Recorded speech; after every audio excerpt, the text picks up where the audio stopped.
Hello my dear students, how are you all. Students, जिस चीज का आपको सबसे बेसब्री से इंतजार था वो आ चुका है, that is revision video of costing. Okay, और हम लोग ये जो रिवीजन सीरीज है इसमें जितने भी इंपॉर्टेंट चैप्टर्स है, यानी कि ऑलमोस्ट एवरी चैप्टर हम लोग क्या करने वाले, आपके एग्जाम के लिए रिवीजन करने वाले।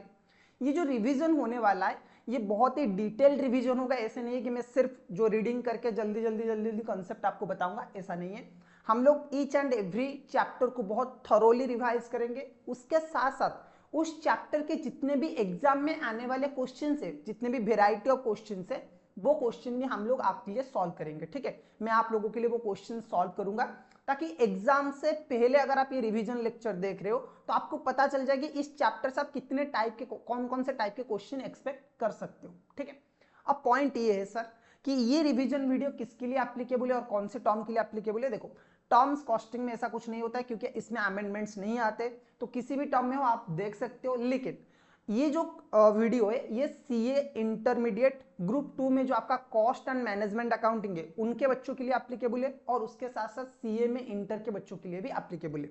ठीक है, तो मैं दोनों के क्वेश्चन करने की ट्राई करूंगा, और दोनों के क्वेश्चन में मैं अगर बताऊं तो बहुत हद तक सिमिलर है मटेरियल कॉस्टिंग को लेके। ठीक है, अब पॉइंट ये है कि सर हम लोग इस चैप्टर को कैसे रिवाइज करेंगे। देखो, इस चैप्टर से आपके एग्जाम में चाहे सीए की मैं बात करूं या फिर सीएमए की बात करूं, दोनों ही केस में प्रैक्टिकल क्वेश्चन भी आते और कभी कभार थ्योरेटिकल क्वेश्चन भी आपको पूछ लेता है एग्जाम में। तो हम लोग थ्योरेटिकल क्वेश्चंस को भी बहुत अच्छे से रिवाइज करेंगे, थ्योरेटिकल कॉन्सेप्ट्स को रिवाइज करेंगे। कौन कौन से क्वेश्चन इंपॉर्टेंट हो सकते हैं मैं वो आपको बताऊंगा कि कौन कौन से थ्योरेटिकल क्वेश्चन आपके एग्जाम के लिए बहुत ज्यादा इंपॉर्टेंट हो सकते हैं। एंड उसके साथ साथ हम लोग प्रैक्टिकल क्वेश्चंस भी करने वाले, जो फॉर्मूला वाला कॉन्सेप्ट है वो भी हम लोग क्या करेंगे, कवर करेंगे। ठीक है, तो सिक्वेंसली हम धीरे धीरे धीरे धीरे पढ़ते जाएंगे। जिन बच्चों के पास ये नोट है, बहुत अच्छी बात है, जिन्होंने मुझसे पढ़ा है, आप आराम से ये रिवीजन वीडियो देख सकते हो। अगर आप किसी और टीचर से पढ़े हो या फिर आप सेल्फ स्टडी कर रहे थे और आप ये रिवीजन वीडियो देख रहे हो तो कोई बात नहीं, आपके पास जो भी नोट है आप उस नोट को लेके बैठ जाइए। थ्योरेटिकल कॉन्सेप्ट एंड जो आपकी क्या है, आपकी जो फॉर्मूला वगैरह है वो तो दोनों ही केस में सेम ही है। और हम लोग जो प्रैक्टिकल क्वेश्चंस करेंगे, जो क्वेश्चन वगैरह हम लोग करेंगे, उस क्वेश्चन का जो पीडीएफ है मैं आपको वो पीडीएफ क्या करूंगा, शेयर करूंगा। डिस्क्रिप्शन पे लिंक होगा, वहां पे जाके आप वो ले सकते हो। उसके साथ साथ ये जो नोट है ना, इसको भी मैं शेयर कर लूंगा। ठीक है, तो आप इस नोट को भी फ्री में ले सकते हो। ठीक है, चलो अब इस चैप्टर को हम लोग रिवाइज करना स्टार्ट करते हैं। तो चैप्टर का नाम जो है वो है material costing. Okay, material costing आज यू नो बहुत ज्यादा इंपॉर्टेंट है। तो सबसे ऑब्वियस क्वेश्चन सर हमारा स्टार्ट होता है चैप्टर से मटेरियल के बारे में। Sir what do you mean by material, material का मतलब क्या है। देखो, मटेरियल का बच्चों बहुत ही सिंपल सा मतलब है, जो कि जितने भी टाइप के कमोडिटीज है या फिर फिजिकल ऑब्जेक्ट, किसी भी टाइप का कमोडिटी या फिर फिजिकल ऑब्जेक्ट अगर यूज होता है फाइनल प्रोडक्ट को बनाने में, एक प्रोडक्ट को बनाने में, उसे हम बोलेंगे मटेरियल। सो मटेरियल का मतलब क्या है, ऑल द कमोडिटीज और physical object use to make final product. Sir final product बनाने में जो भी फिजिकल कमोडिटीज का, फिजिकल ऑब्जेक्ट्स का यूज किया जाता है उसे हम बोलते हैं मटेरियल। सही है सर, चलो अब सर टाइप्स ऑफ मटेरियल की अगर हम बात करें, मटेरियल को ब्रॉडली दो कैटेगरी में डिवाइड किया गया है। मटेरियल दो टाइप के होते हैं, एक होता है डायरेक्ट मटेरियल और एक होता है आपका indirect material.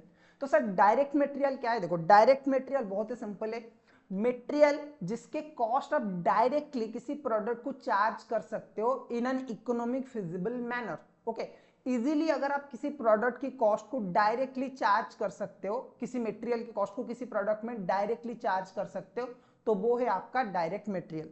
So material cost of which can be directly attributable to the end product for which it is being used in an economic feasible manner. मैंने आपको बताया था कि इकोनॉमिक फिजिबल मैनर मतलब without any hard trying, without any hard concept, अगर आप easily उसे क्या कर सकते हो, प्रोडक्ट में चार्ज कर सकते हो। जैसे कि एक एग्जांपल अगर हम ले तो ये टेबल आप लोगों को दिख रहा होगा इस इमेज में, ये जो टेबल है, ये टेबल अगर एक प्रोडक्ट है तो इसमें डायरेक्ट मटेरियल सर कौन सा है, जो वुड यूज किया गया है वो आपका डायरेक्ट मटेरियल है। सही है सर, बिल्कुल। सर इनडायरेक्ट मटेरियल की अगर हम बात करें तो इनडायरेक्ट मटेरियल क्या है, देखो एक प्रोडक्ट में बहुत सारे ऐसे भी चीजें, ऐसे भी ऑब्जेक्ट्स यूज किया जाता है या फिर ऐसे भी कमोडिटीज वगैरह यूज किया जाता है जिसे आप डायरेक्टली प्रोडक्ट में आइडेंटिफाई नहीं कर सकते, जिसके कॉस्ट आप डायरेक्टली प्रोडक्ट में चार्ज नहीं कर सकते, उस टाइप के प्रोडक्ट को बोला जाता है और उस टाइप के ऑब्जेक्ट्स को बोला जाता है इनडायरेक्ट मटेरियल। ठीक है, अब अगर हम इस प्रोडक्ट की बात करें, इस टेबल की बात करें, इसमें इनडायरेक्ट मटेरियल की अगर एग्जांपल लो तो फेविकॉल जो होता है ना, गम, वो होता है आपका इनडायरेक्ट मटेरियल। ठीक है, अच्छा एक बात सर हमें बताइए कि मटेरियल चैप्टर हम लोग क्यों पढ़ रहे हैं? बहुत ही सिंपल सा है, आज एक कॉस्ट अकाउंटेंट और आज ए अकाउंटेंट आपको मटेरियल कॉस्ट क्यों पढ़ना है? क्योंकि मटेरियल मैन्युफैक्चरिंग, मटेरियल का जो कॉस्ट है वो मैन्युफैक्चरिंग सेक्टर में या फिर प्रोडक्शन सेक्टर में एक बहुत बड़ा रोल प्ले करता है। 60 to 70% आपका मटेरियल का ही कॉस्ट होता है। तो अगर मटेरियल के कॉस्ट को आपको कंट्रोल करना है, मटेरियल के कॉस्ट को आपको रिड्यूस करना है, तो आपको ये जो चैप्टर है मटेरियल कॉस्टिंग वो पढ़ना पड़ेगा। सर प्रॉपर मटेरियल की रिकॉर्डिंग करना एंड उसकी कॉस्ट को प्रॉपर रिकॉर्ड करना और उसके कंट्रोल करना बहुत ज्यादा इंपॉर्टेंट है। तो importance of proper recording and control of material, ये एक जो क्वेश्चन है ये आपके एग्जाम में आ सकता है कि what are the importance of proper recording of material and control of the material. तो सबसे पहला जो बेनिफिट है और सबसे पहला जो इंपॉर्टेंट है मटेरियल कॉस्ट को सही तरीके से रिकॉर्ड करने का, वो ये है sir, quality of the final product. देखो जिस टाइप की क्वालिटी, जिस टाइप के रॉ मटेरियल आप यूज करोगे, आपकी फाइनल प्रोडक्ट की क्वालिटी कुछ उसी टाइप के आएगा। सही है सर? तो आपकी क्वालिटी के प्रोडक्ट को, आपकी प्रोडक्ट की, आपकी मटेरियल की क्वालिटी को वेरीफाई करना, उसे प्रॉपरली मेंटेन करना, रिकॉर्ड करना, ये भी बहुत ज्यादा इंपॉर्टेंट है। दूसरा जो इंपॉर्टेंट चीज है वो ये है sir, price of the final product. Material क्योंकि 60 to 70% और 50 to 60% एक प्रोडक्ट में, मैन्युफैक्चरिंग सेक्टर में मटेरियल की जो कॉस्ट है 50 to 60% कैरी करता है एक प्रोडक्ट का। तो इसीलिए मटेरियल के कॉस्ट को प्रॉपरली कंट्रोल करने से आपकी जो सेलिंग प्राइस है, आपकी फाइनल प्रोडक्ट की जो प्राइस है, वो डिपेंड करता है कि आप किस टाइप के मटेरियल यूज करते हो, मटेरियल की कॉस्ट कितना है। ठीक है, प्रोडक्शन कंटिन्यूटी सबसे इंपॉर्टेंट पॉइंट ये कि सर अगर आप मटेरियल की प्रॉपर रिकॉर्डिंग नहीं रखोगे, प्रॉपर कंट्रोल नहीं करोगे और उसके स्टॉक को प्रॉपरली मेंटेन नहीं करोगे, तो प्रोडक्शन डिसरप्शन हो सकता है। और एक बार अगर प्रोडक्शन डिसकंटिन्यू होता है तो उस केस में क्या होगा कि आपके ऑर्गेनाइजेशन को और आपकी फैक्ट्री को बहुत बड़ा नुकसान होगा। इसीलिए प्रोडक्शन हमेशा चलता रहे, हमेशा कंटिन्यू में रहे, इसके लिए आपको क्या करना है, मटेरियल की proper recording and proper checking करना चाहिए। उसके बाद आता है cost of stock holding and stock out. Proper recording of the material and proper storage of the material बहुत ज्यादा इंपॉर्टेंट है। आपने ऐसा भी हो सकता है कि एक टाइम में बहुत ज्यादा मटेरियल खरीद लिया, उसको स्टोर करने में आपको बहुत बड़ा जो वेयर हाउस है वो लेना पड़ रहा है, जिसकी वजह से आपकी स्टोरेज कॉस्ट बहुत ज्यादा इंक्रीज हो रहा है। ऐसा भी हो सकता है कि आपने बहुत कम रखा मटेरियल, जिसकी वजह से आपको बार बार ट्रांसपोर्टेशन का खर्चा करना पड़ रहा है, बार बार आपको ऑर्डर करना पड़ रहा है। तो ये भी एक क्वेश्चन हो सकता है, ये भी एक पॉइंट हो सकता है। तो मटेरियल के स्टॉक्स को मेंटेन करना, stock of holding and stock out, ये सबसे ज्यादा इंपॉर्टेंट है। Okay, vestiges and other losses, अगर आप मटेरियल को प्रॉपरली रिकॉर्ड करते हो तो आपकी वेस्टेजेस जो है वो कम हो जाएगा, बहुत हद तक आप वेस्टेजेस को रिड्यूस कर सकते हो, आपकी जो अबनॉर्मल लॉसेस है उसे आप रिड्यूस कर सकते हो। रेगुलर इंफॉर्मेशन अबाउट रिसोर्सेस, अगर कभी भी मैनेजमेंट को चाहिए कि भाई हमारे पास कितना मटेरियल है, ऑडिटर को कभी चाहिए, तो आप इजीली वो डॉक्यूमेंट्स हैंडओवर कर सकते हो। ठीक है, चलो ओके सर। मटेरियल कंट्रोल की अगर हम बात करें, देखो मटेरियल कंट्रोल बहुत ज्यादा इंपॉर्टेंट है। हम ये चैप्टर इसीलिए पढ़ रहे हैं कि सर हमें मटेरियल कंट्रोल, हम मटेरियल को प्रॉपरली कंट्रोल कर पाए। ठीक है, सो मटेरियल कंट्रोल के क्या क्या ऑब्जेक्टिव्स है, ये काइंड ऑफ सिमिलर है प्रॉपर रिकॉर्डिंग ऑफ मटेरियल, जो हमने अभी अभी पॉइंट डिस्कशन किया ना, उसी के सिमिलरिटी, उसी के सिमिलर ये सारे के सारे पॉइंट्स है। जैसे कि minimising interruption in the production process, production process में मिनिमम इंटरप्शन होना चाहिए, ये सबसे बड़ा इंपॉर्टेंट ऑब्जेक्टिव है मटेरियल कंट्रोल का।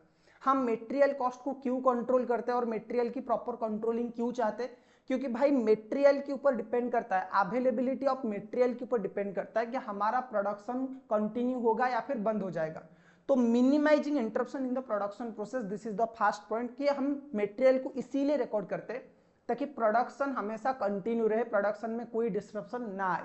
ठीक है, उसके बाद अगर हम बात करेंगे optimisation of the material cost, देखो मटेरियल की कंट्रोल अगर हम करेंगे तो हमारी जो लॉसेस है वो कम हो जाएगा, हमारी जो वेस्टेजेस है वो कम होगा, मटेरियल की प्रॉपर स्टोरेज कॉस्ट, उसकी जो ट्रांसपोर्टेशन कॉस्ट है, ट्रांसपोर्टेशन कॉस्ट, स्टोरेज कॉस्ट, ये सब हम लोग रिड्यूस कर सकते हैं, जिसमें मटेरियल की जो कॉस्ट है वो मिनिमम हो सकता है, उसे ऑप्टिमाइज हम लोग कर सकते हैं।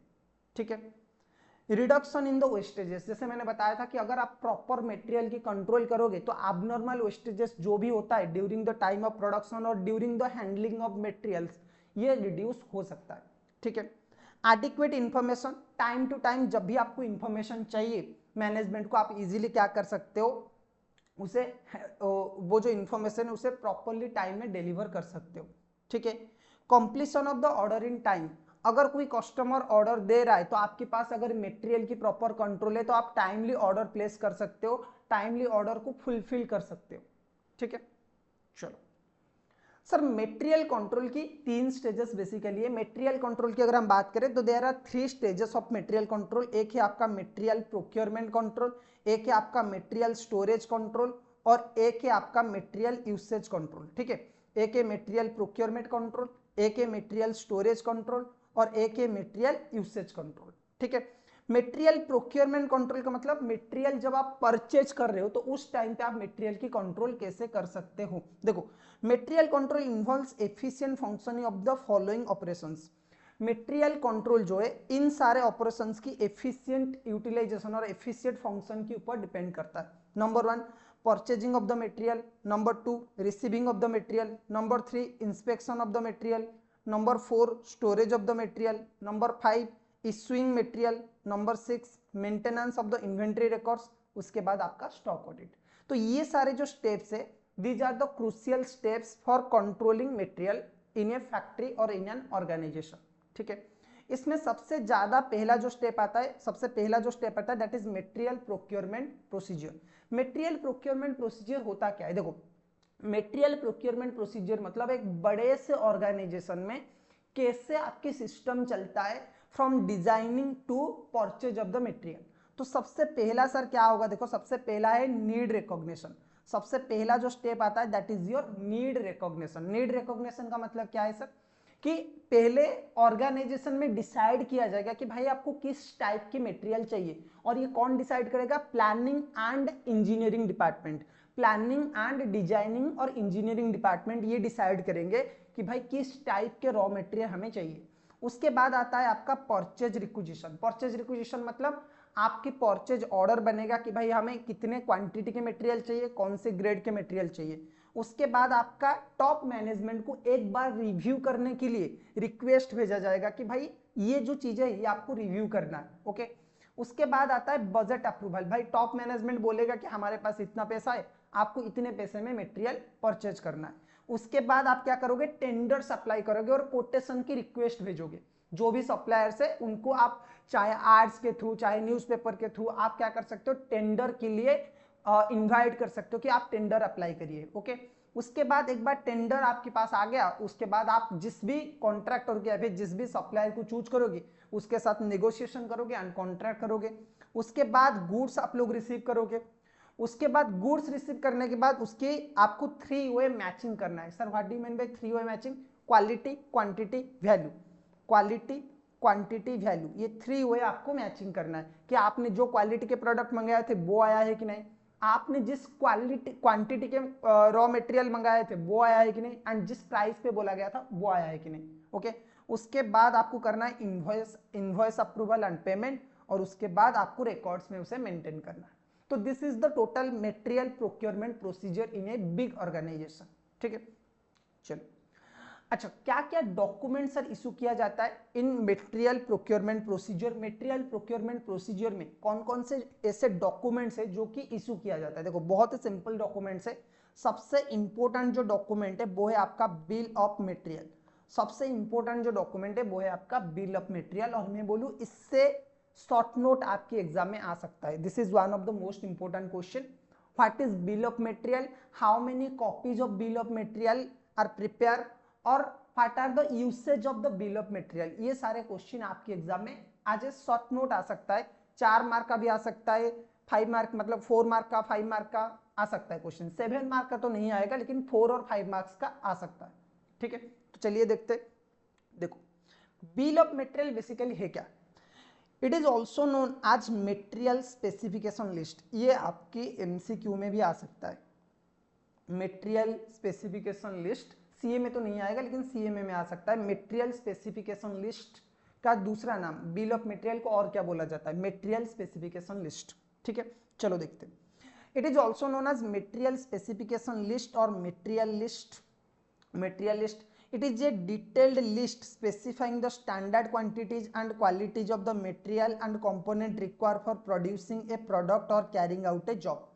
कोई भी प्रोडक्ट बनाने के लिए, क्योंकि इसे बनाएगा कौन? देखो, बिल ऑफ मटेरियल एक डिटेल्ड डॉक्यूमेंट है जिसमें ये लिखा जाता है कि भाई हमें कौन सी क्वालिटी के प्रोडक्ट चाहिए, कौन सी क्वालिटी के मटेरियल चाहिए टू प्रोड्यूस ए प्रोडक्ट, कितने क्वांटिटी में चाहिए, स्टैंडर्ड क्वांटिटी क्या है एक प्रोडक्ट बनाने का, टोटल हमारा कितना टारगेट है, ये पूरे डिटेल में लिखा होता है। ठीक है, the material specification list is prepare by the production development team commonly known as engineering और प्लानिंग डिपार्टमेंट। भाई इस बिल ऑफ मटेरियल को बनाता कौन है?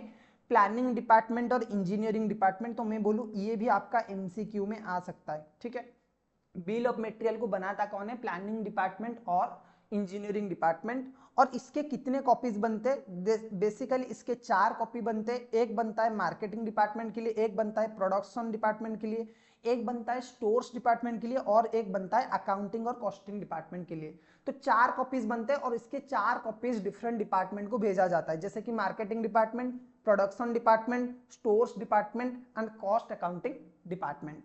ठीक है, मार्केटिंग डिपार्टमेंट को सर क्यों भेजा जाता है? देखो, मार्केटिंग डिपार्टमेंट से अगर मैं बात करूं, मार्केटिंग डिपार्टमेंट की अगर मैं बात करूं, तो मार्केटिंग डिपार्टमेंट ये बिल ऑफ मटेरियल्स को यूज करता है। Materials are procure on the basis of specification mention in it.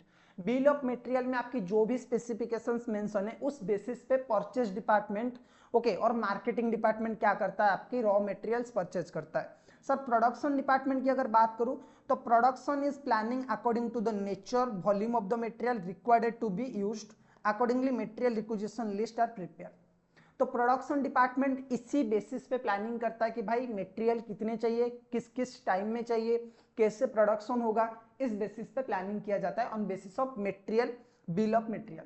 Store department क्यों यूज करता है? सर स्टोर्स डिपार्टमेंट को ये बिल ऑफ मटेरियल भेजा जाता है ताकि जब भी वो स्टोर से मटेरियल इशू करे फॉर पर्टिकुलर जॉब और for production of a particular product, वो इसी डॉक्यूमेंट के बेसिस पे मटेरियल से स्टोर इशू करे। ठीक है, उसके बाद अकाउंट्स डिपार्टमेंट को भेजा जाता है कि भाई वो क्या कर सकते हैं, वो कॉस्ट, वो आपकी जो भी ये जो रिकॉर्ड्स है ना, जो कॉस्ट है वो अकाउंटिंग कॉस्टिंग में या फिर अकाउंटिंग रिकॉर्ड्स में मेंटेन कर पाए, और उसमें से जो भी प्रॉफिट एंड लॉस आता है product, it use estimate cost and profit, any purchase issue usage compare verified against this document. तो कोई भी इशू हुआ है, कोई भी प्रॉफिट मतलब कोई भी इशू हुआ है, कोई भी यूसेज हुआ है बाय प्रोडक्शन डिपार्टमेंट और स्टोर्स डिपार्टमेंट, अकाउंटिंग डिपार्टमेंट इसी रिकॉर्ड के बेसिस पे उसकी वेरिफिकेशन करता है। ठीक है, चलो सर अब सर हम लोग बात करेंगे material requisition note. Sir material requisition note की अगर हम बात करें तो ये क्या है? इसको कॉमनली बोला जाता है मटेरियल रिक्विजिशन स्लिप। इसको कॉमनली क्या बोला जाता है? Material requisition slip.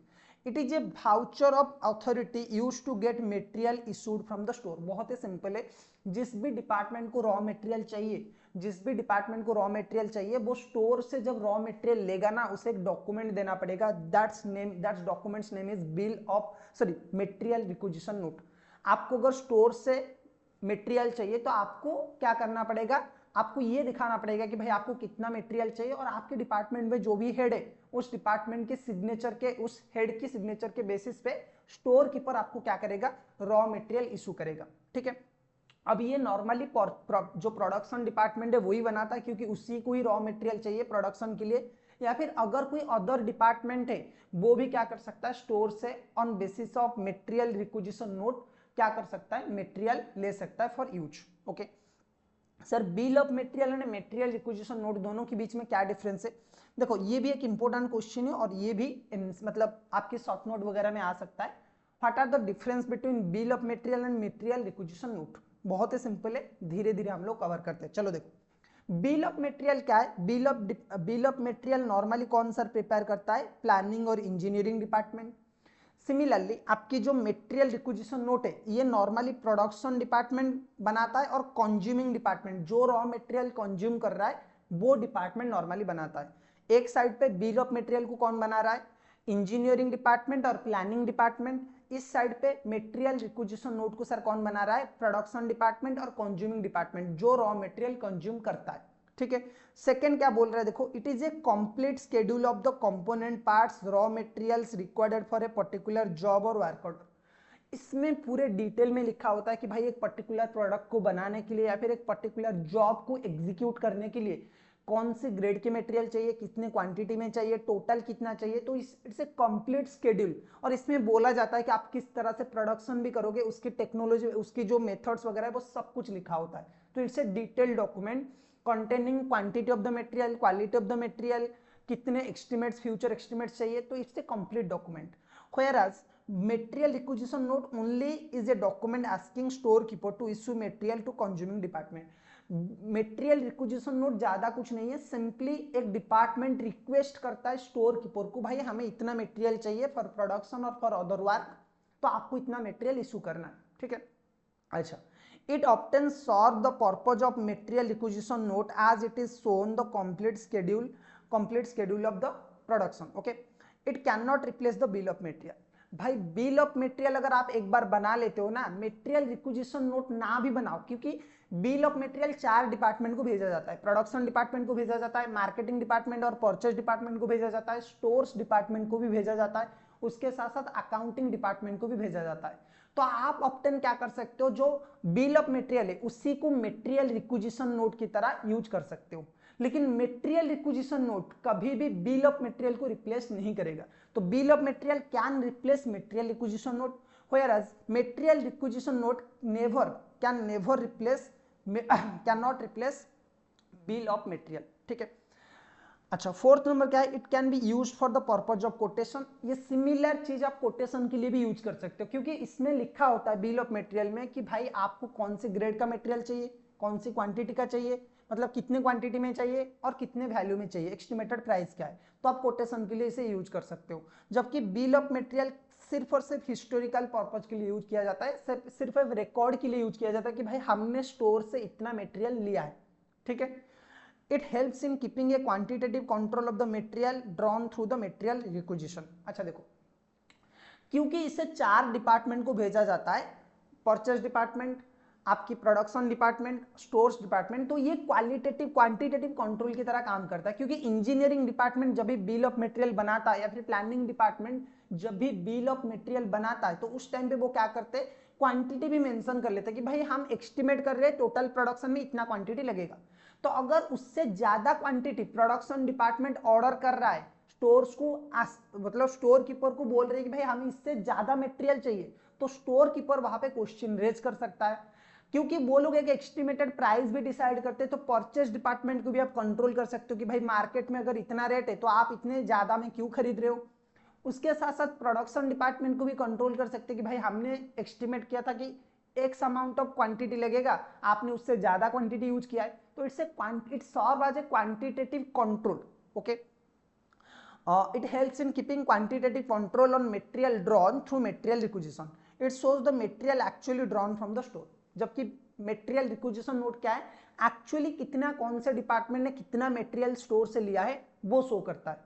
ठीक है, चलो उसके बाद अगर हम बात करें परचेज रिक्विजिशन की, these are not important theory chapters. Okay, important theory points, तो इससे ज्यादा हम लोग कवर नहीं करेंगे, ऊपर ऊपर से सिर्फ कवर करेंगे। जैसे कि this document authorise the purchase department to order for the material specified in the note. Since the materials purchased will be used by the production department, there should be a consent that there should be a constant coordination between the purchase department and production department।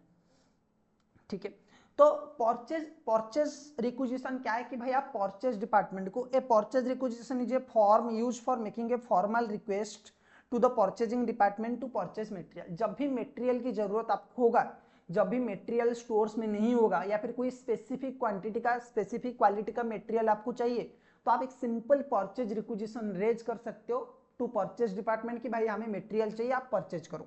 ठीक है, goods received note. Goods received note क्या है sir, the receiving department prepares a receiving report for material inward note और goods received note. Generally it is prepare in a quadruplicate. Okay, देखो बहुत ही simple है, जब कोई डिपार्टमेंट, जब रिसीविंग डिपार्टमेंट गुड्स रिसीव करता है ना, तो उस टाइम पे वो एक डॉक्यूमेंट बनाता है गुड्स रिसिप्ट नोट। और ये नॉर्मली 4 कॉपी जिसके बनते, एक आपको क्या बोला जाता है, देखो परचेज डिपार्टमेंट को डिस्ट्रीब्यूट किया जाता है, एक स्टोर को दिया जाता है, ऑर्डरिंग इंटेंडिंग डिपार्टमेंट जो ऑर्डरिंग करता है उसको दिया जाता है, और एक अकाउंटिंग डिपार्टमेंट को दिया जाता है। एक परचेज डिपार्टमेंट को दिया जाता है, एक दिया जाता है स्टोर को, एक कॉपी परचेज डिपार्टमेंट को, एक कॉपी स्टोर्स को दिया जाता है, एक कॉपी प्रोडक्शन डिपार्टमेंट को, और जो डिपार्टमेंट ऑर्डर करता है उस डिपार्टमेंट को दिया जाता है, एंड एक दिया जाता है अकाउंट के डिपार्टमेंट्स को।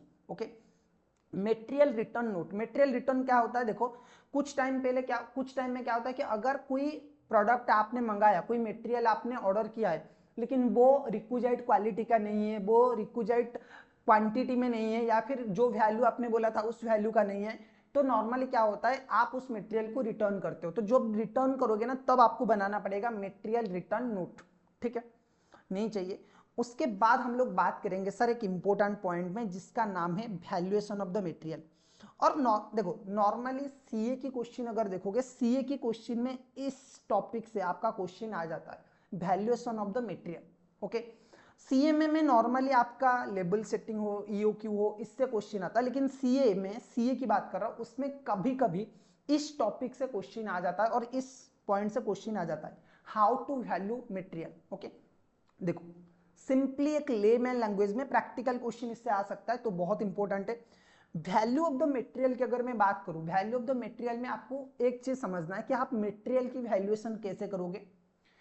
जो भी आपकी पॉकेट से जाता है, एनीथिंग आपकी पॉकेट से जा रहा है, when you are purchasing the material, वो सब आपको ऐड करना है मटेरियल के कॉस्ट में। सर क्या बोल रहे हैं, बहुत ही सिंपल चीज में बोल रहा हूं भाई, कुछ भी चीज आप पे कर रहे हो मटेरियल के लिए, जो भी आपकी पॉकेट से जा रहा है, इन्हें डायरेक्ट वे और इन्हें इनडायरेक्ट वे, वो क्या हो जाएगा, आपका कॉस्ट हो जाएगा। और उसमें से आप माइनस करोगे अगर आपको कुछ डिस्काउंट वगैरह मिला है, कुछ भी बेनिफिट्स अगर आपको मिला है, तो सर क्या क्या चीजें ऐड होगा, क्या क्या चीजें लेस होगा, देख लेते एक बार, चलो देखते। सबसे पहले cost of the raw material purchase, sir ये तो पहले आ जाएगा सबसे पहले। इसके साथ साथ आपको क्या क्या ऐड करना है, देखो the following item should be added to the cost of the material if not included. अगर मटेरियल की कॉस्ट प्राइस में ये सारी चीजें इंक्लूड नहीं हुआ है, then you have to add this things in cost of the material. सबसे पहले आपको लेना है cost of the raw material purchase, जो भी रॉ मटेरियल आप खरीद रहे हो भाई उसका कॉस्ट कितना है, उसमें ये चीजें आपको ऐड करना है, अगर ये ऐड नहीं है। Number 1 insurance, commission, brokerage, freight. Insurance आपको ऐड करना है, कमीशन ऐड करना है, ब्रोकरेज ऐड करना है, एंड फ्रेट मतलब गाड़ी का जो भाड़ा है वो भी आपको ऐड करना है। Cost of the container, container की कॉस्ट आपको ऐड करना है। ठीक है, goods and service tax if ITC not allowed, अगर आईटीसी आप क्लेम नहीं कर रहे हो तो जो भी आपने जीएसटी पे किया है, जो जीएसटी पे किया है वो भी ऐड हो जाएगा। ठीक है, परचेस प्राइस लोगे उसमें ऐड करोगे insurance, brokerage, commission and freight, ये जो नॉर्मल कॉस्ट होता है when you are purchasing material. Second चीज है कि कॉस्ट ऑफ द कंटेनर, जिस कंटेनर में वो आता है उसकी कॉस्ट या फिर उसकी जो चार्जेस है वो आपको ऐड करना है। उसके बाद क्या है sir, goods and service tax, जिसमें अगर आपने आईटीसी क्लेम किया है तो नहीं लेना है, अगर आपने आईटीसी क्लेम किया है तो नहीं लेना है, अगर आपने आईटीसी नहीं क्लेम किया है, जीएसटी में अगर आपने इनपुट टैक्स क्रेडिट नहीं लिया है, तो उस केस में क्या करना पड़ेगा, आपको इसे ऐड करना पड़ेगा। ठीक है, रोड और टोल टैक्स, जो भी आप टोल टैक्सेस वगैरह देते हो, कस्टम ड्यूटी वगैरह आप कुछ देते हो, तो वो भी आपको ऐड करना पड़ेगा। ठीक है सर, डन। ओके, सो कस्टम ड्यूटी वगैरह आपने पे किया है, रोड टैक्स और टोल टैक्स वगैरह आपने पे किया है, ये सब चीजें आपको ऐड करना पड़ेगा।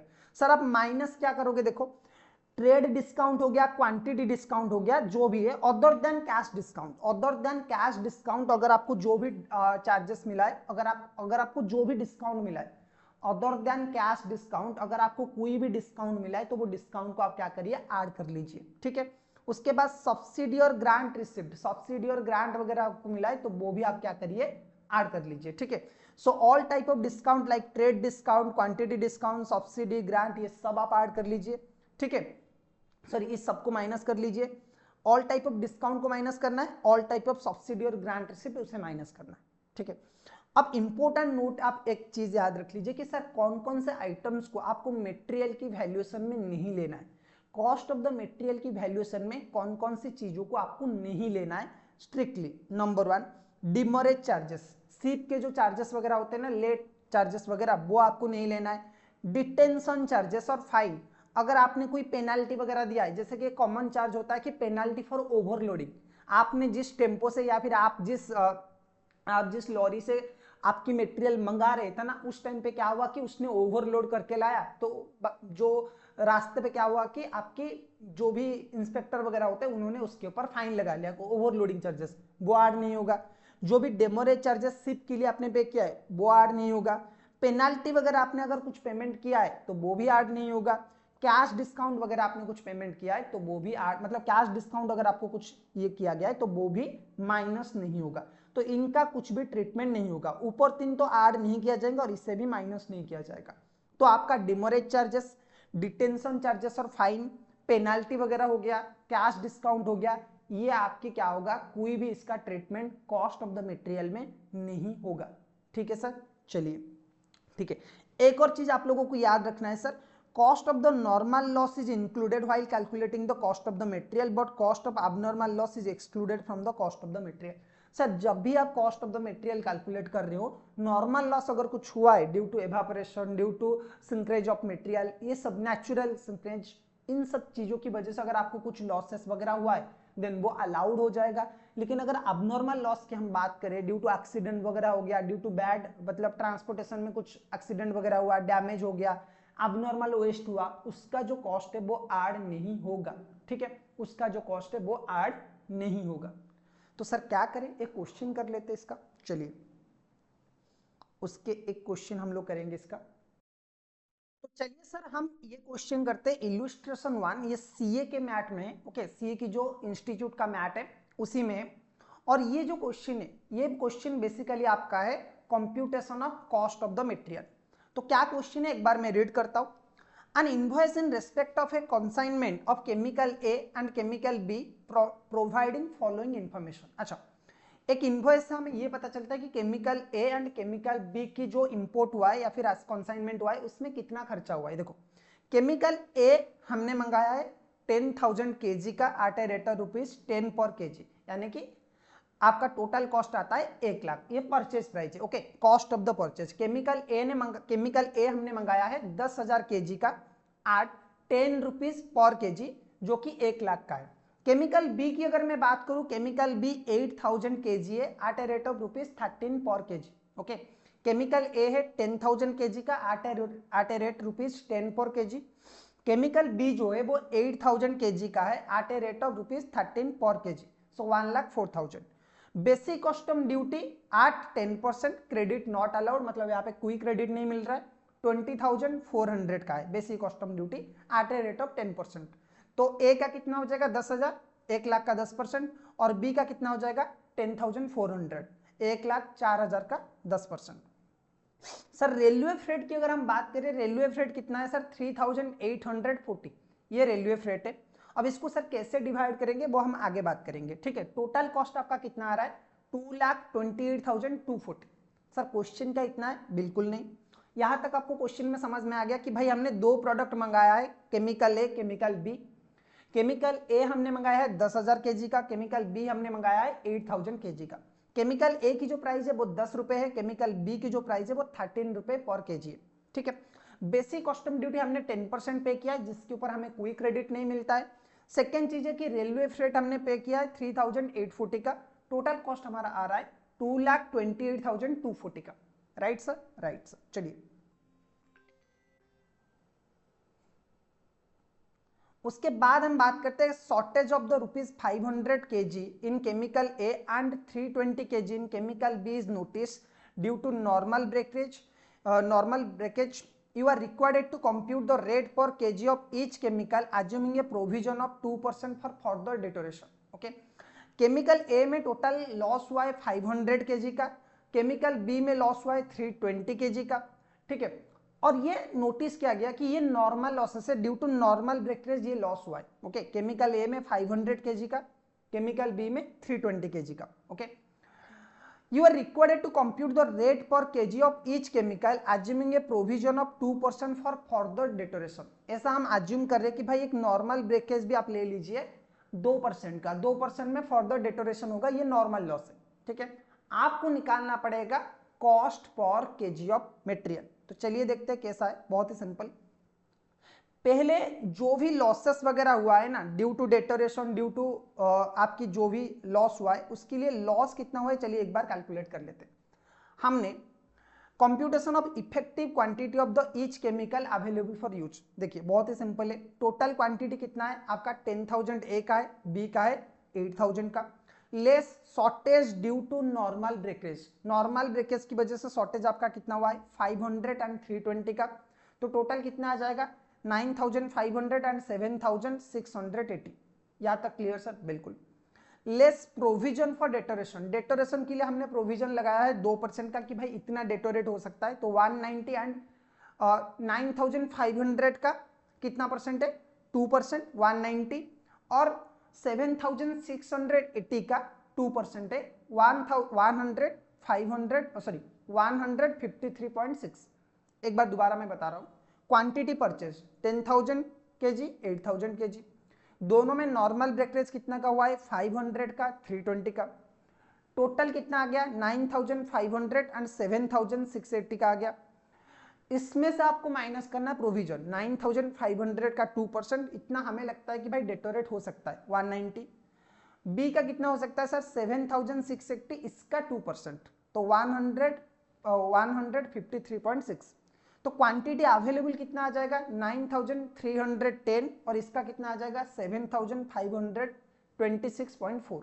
ठीक है, चलो उसके बाद सर हम लोग बात करें तो हमें कॉस्ट कंप्यूट करना है, बहुत ही सिंपल। परचेज प्राइस हम लोग ले लेते हैं, क्वेश्चन में ऑलरेडी अवेलेबल है 1 लाख का, 1,04,000 का।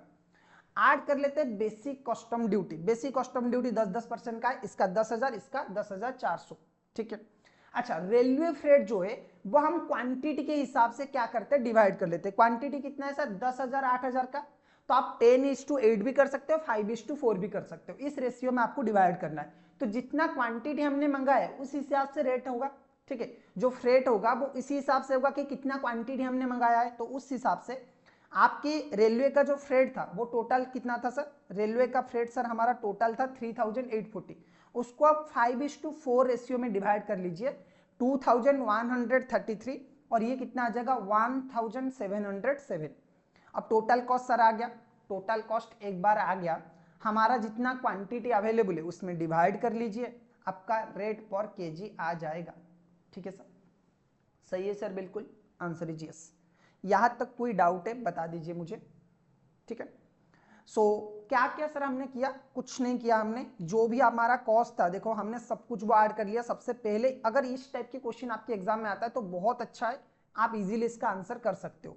तो क्वांटिटी परचेज उसमें से माइनस किया, शॉर्टेज उसमें से माइनस किया, 2% की जो प्रोविजन हमने बनाया है डेकोरेशन का, तो टोटल क्वांटिटी आएगा 9,310 और ये आ जाएगा 7,526.4। Statement showing computation of the पर केजी 10 मतलब 10,000 केजी का कॉस्ट है 1 लाख और 8,000 केजी का है एट ए रेट ऑफ ₹13, 1,04,000। ठीक है, आठ basic custom duty 10%, 10,000 and 10,004। Railway freight की अगर हम बात करें तो 2,133 है और 707 रुपीज है, ये हमने रेशियो की बेसिस पे डिवाइड किया है। टोटल हमारा कॉस्ट है 3,840, उसको हमने रेशियो के हिसाब से क्या किया है डिवाइड किया है। ओके, टोटल कॉस्ट आपका आ जाएगा 1,12,133 और ये आ जाएगा 1,16,107। इफेक्टिव क्वांटिटी अगर हम बात करें तो 9,310 kg है और 7,526 kg है। इस हिसाब से अगर हम डिवाइड करें तो 12.4 और 15.43 आ रहा है। ठीक है, चलो अब हम लोग सर बात करते हैं duties of the store keeper के बारे में। Sir duties of the store keeper क्या होता है, देखो ये भी क्वेश्चन है, नॉर्मली सीएमए में तो नहीं आएगा शायद, लेकिन सीए में आ सकता है। What are the duties of the store keeper, theoretical question अगर आता है। ठीक है, सीए वालों की कुछ भरोसा नहीं, किसी भी टाइप के क्वेश्चन वो पूछ सकते हैं। तो स्टोर कीपर की बेसिकली ड्यूटीज क्या है ये हम डिटेल में डिस्कशन नहीं करेंगे, सिर्फ इसके टॉप पॉइंट्स जो है ना वो बात करते हैं। नंबर है sir general control over the store. Store keeper का ये ड्यूटी है कि भाई पूरे स्टोर में कंट्रोल उसका हो, वो पूरे जो भी मटेरियल रिसीव हो रहा है, जो भी मटेरियल इशू हो रहा है उसको एक बार वो वेरीफाई करे। Safe custody of the materials, material की सेफ कस्टडी करना, मटेरियल को प्रोटेक्ट करना, मटेरियल को सब प्रॉपरली स्टोर करना, वो डेटोरेट नहीं हो रहे, वो वेस्टेज नहीं हो रहे, उसको चेक करना, ये किसका जिम्मेदारी है, स्टोर कीपर की ये रेस्पॉन्सिबिलिटी है। Maintaining the records, properly issue, record, balance, इन सब का रिकॉर्ड मेंटेन करना कि भाई कितना मटेरियल इशू हुआ है, कितना मटेरियल रिसीव्ड हुआ है, कितना अभी बैलेंस स्टोर में है, इन सब की प्रॉपर एक्यूरेट डिटेल मेंटेन करना, ये भी स्टोर कीपर का रिस्पॉन्सिबिलिटी है। इनिशिएट परचेज रिक्विजिशन, भाई देखो जो भी स्पेशल परचेज रिक्विजिशन है वो तो स्पेसिफिक डिपार्टमेंट्स करेंगे ही करेंगे, मतलब कोई स्पेशल काइंड ऑफ मटेरियल जरूरत है वो जिस डिपार्टमेंट को चाहिए वो डिपार्टमेंट परचेज डिपार्टमेंट को बोलेगा।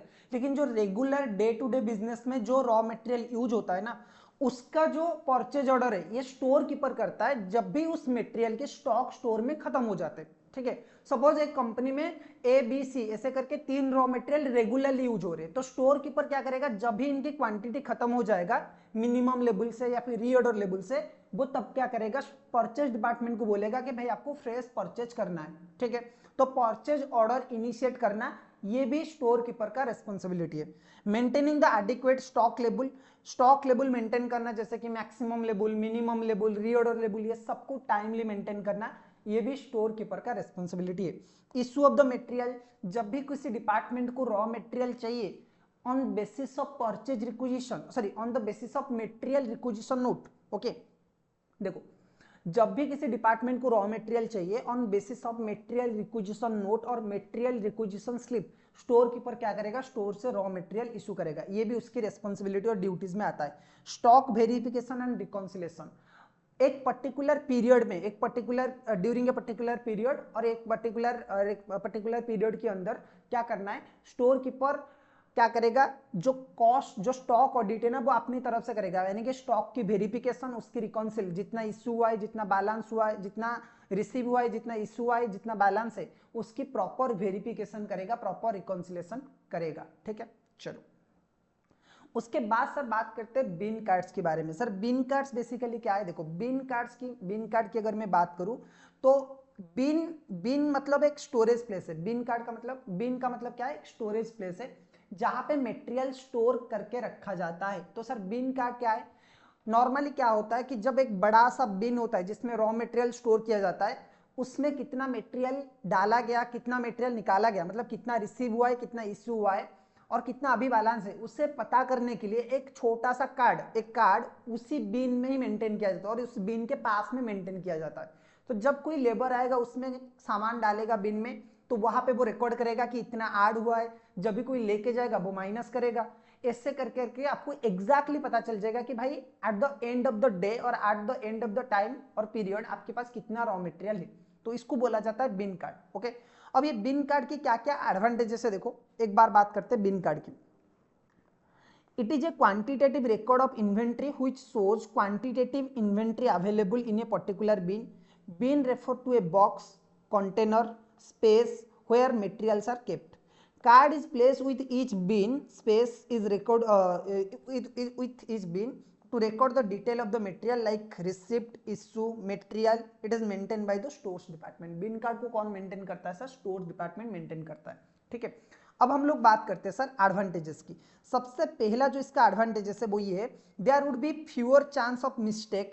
भाई यहाँ पे मिस्टेक होना थोड़ा सा मुश्किल है क्योंकि entries are made at the same time as goods received issue by the person actually handling the material. क्योंकि हर चीज टाइमली होता है, जब कोई मटेरियल लेके जाता है वो इमीडिएटली वहां पे रिकॉर्ड करता है, जब कोई मटेरियल जाता है वो इमीडिएटली वहां पे रिकॉर्ड करता है। तो बिन कार्ड में क्या होता है, एरर ऑफ मिस्टेक बहुत कम है। ठीक है, मतलब एरर ऑफ मिस्टेक की जो चांस है ओके वो बहुत कम है। ओके, और दूसरा है control over the stock can be more effective as comparison to actual quantity in hand of actual quantity in hand at any time with the book balance is possible. देखो बहुत ही simple है, आपको easily पता चल जाएगा कि currently जब आप चाहे तब पता कर सकते हो कि अभी स्टोर में कितना सामान है by using bin card. Bin card को यूज करोगे अगर तो हर एक बिन कार्ड, जितने भी बिन्स वहां पे होगा, हर एक बिन कार्ड से आपको इजीली पता चल जाएगा कि भाई अब बिन में कितना सामान है और अब स्टोर में कितना सामान है। ठीक है, identification of the different item of the material is facilitated refers to the bin card, the bin और द स्टोरेज रेप्टिकल्स। ओके, बहुत ही सिंपल है, अलग अलग जो टाइप के मटेरियल है उसमें अलग, उसके लिए अलग अलग बिन्स यूज किया जाता है, तो उसकी कार्ड भी अलग अलग होता है। तो इजीली आप आइडेंटिफाई कर सकते हो कि भाई कौन सा बिन का कौन सा रिकॉर्ड है एंड उसके साथ साथ कौन सी मटेरियल की कितना क्वांटिटी बचा है। लेकिन उसके साथ साथ डिसएडवांटेजेस भी है। नंबर वन जो डिसएडवांटेजेस है ये क्या है, stores are dispread over a wide area. भाई अगर आप बिन कार्ड मेंटेन करोगे तो बहुत सारे बिन अगर है तो स्टोर की जो रिकॉर्ड्स है वो भी बहुत सारे पेपर्स में होगा, ठीक है। The cards are liable to be smeared with dirt and gases because of greases because of the proximity of the material and also being used because of handling of the material. क्योंकि store में ये जो बिन cards वगैरह रहते हैं तो ये खराब जल्दी हो सकते हैं, क्योंकि जब कोई लेबर वगैरह वहां पे काम करते तो स्वेट होता है, ठीक है, और भी बहुत सारे डस्ट वगैरह, डर्ट एंड डस्ट वगैरह होता है, तो उसकी वजह से बिन कार्ड खराब हो सकता है। People handling of the material are not ordinarily suitable for clerical work involving writing in the bin card. Normally जो लेबर लोग होते हैं ना उन्हें पढ़ाई लिखाई इतना अच्छे से नहीं आता है, तो इसीलिए वो क्या करते हैं, बहुत ही सिंपल है कि भाई वो लिख सकते हैं कि नहीं लिख सकते वो भी एक प्रॉब्लम है।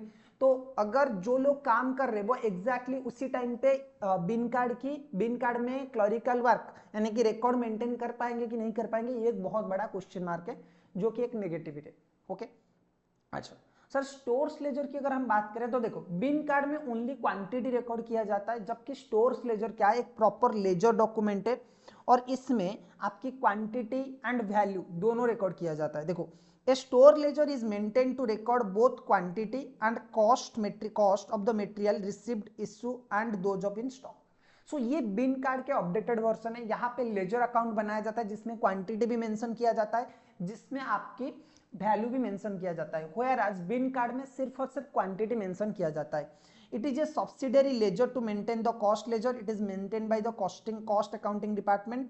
The source document for posting the cost the ledger are goods received note, material acquisition note. देखो इसे कॉस्टिंग डिपार्टमेंट बनाता है, ये एक पर्टिकुलर सब्सिडरी बुक है, सब्सिडरी लेजर है ऑफ कॉस्ट लेजर, और उसके साथ साथ ये प्राइमरी सोर्स ऑफ जो डॉक्यूमेंट्स है, प्राइमरी सोर्स ऑफ इंफॉर्मेशन कहाँ से लेता है, गुड्स रिसीव नोट और मटेरियल रिक्विजिशन नोट से। अच्छा बिन कार्ड एंड स्टोर्स लेजर की डिफरेंस सर क्या ये एग्जाम में आ सकता है, answer is yes. This question is very much important in your exam, ये बहुत इंपॉर्टेंट क्वेश्चन आपके एग्जाम के लिए होने वाला है। चलो देखो difference between bill of material and material requisition, sorry यहाँ पे ये हेडिंग गलत है, sorry difference between bin card and stores ledger, गलती से शायद ये प्रिंट हो चुका है। Bin card and stores ledger, difference between bin card and stores ledger. Sir bin card and stores ledger में क्या डिफरेंस है, सर सबसे पहला डिफरेंस है कि इसे स्टोर कीपर मेंटेन करता है स्टोर में, सर इसे मेंटेन करते हैं कॉस्टिंग अकाउंटिंग डिपार्टमेंट, कॉस्टिंग और अकाउंटिंग डिपार्टमेंट इसे मेंटेन करते हैं, ठीक है। Number one bin card is maintain by store keeper, number इसमें क्या आ जाएगा सर, स्टोर्स लेजर को कॉस्टिंग डिपार्टमेंट मेंटेन करता है। It contains quality it contains only quantity details of the material received, issue and return to the store. भाई इसमें बिन card में जैसे मैंने बोला सिर्फ और सिर्फ क्वांटिटी रिकॉर्ड होता है, तो कितना क्वांटिटी इश्यू हुआ है, कितना क्वांटिटी रिसीव हुआ है और कितना स्टोर को रिटर्न हुआ है, सर यही आपका शो करता है।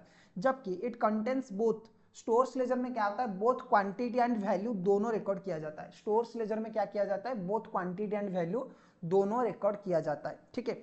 Entries are made with the transaction take place, entry तब लिया जाता है जब ट्रांजैक्शन हो जाता है, इमीडिएटली जब कोई सामान लेके जा रहा है तो वो रिकॉर्ड करेगा, जब कोई सामान डालेगा बिन में तो भी वो क्या करेगा, रिकॉर्ड करेगा, ठीक है। लेकिन यहाँ पे क्योंकि ये एक नॉर्मली सब्सिडरी बुक है तो लेजर अकाउंट है, तो इसमें बाद में कुछ टाइम के बाद इसमें रिकॉर्ड किया जाता है।